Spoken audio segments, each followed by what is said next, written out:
Late one night, after Jesus had performed the miracle of feeding the 5,000, he sent his disciples ahead of him in a boat to cross the Sea of Galilee. Jesus stayed behind to pray alone on a mountainside.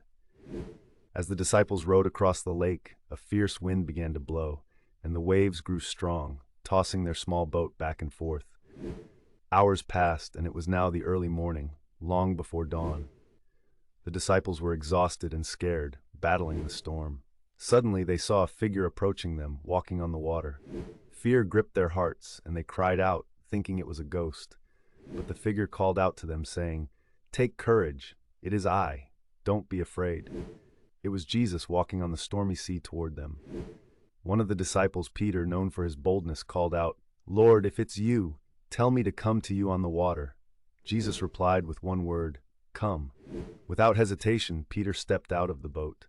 To his amazement, he didn't sink. His feet remained firm on the surface of the water as he walked toward Jesus. For a moment, Peter was walking on the water just like his master. However, as Peter looked around and saw the wind and the towering waves, fear crept into his heart. He began to doubt what he was doing. His focus shifted from Jesus to the storm, and as soon as doubt overtook him, Peter began to sink into the water. In a panic, Peter cried out, "Lord, save me!" Immediately, Jesus reached out his hand and caught Peter, pulling him up from the water.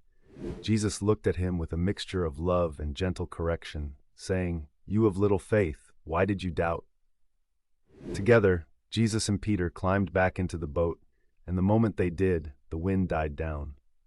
The storm stopped, and the sea became completely calm. The other disciples, who had watched everything unfold, were filled with awe.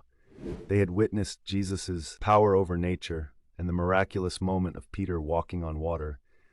In that moment of quiet, they fell to their knees and worshiped Jesus, saying, "Truly you are the Son of God." Moral of the story: Peter's experience teaches us the importance of faith and keeping our focus on Jesus. When Peter trusted Jesus, he was able to walk on water, overcoming the storm. But the moment he allowed fear and doubt to take over, he began to sink. Similarly, in life, when we face challenges or storms, we need to trust in God and not be overwhelmed by fear. Even when we falter, Jesus is always there, ready to lift us up when we call out to him. Faith and focus on God are key to overcoming life's difficulties.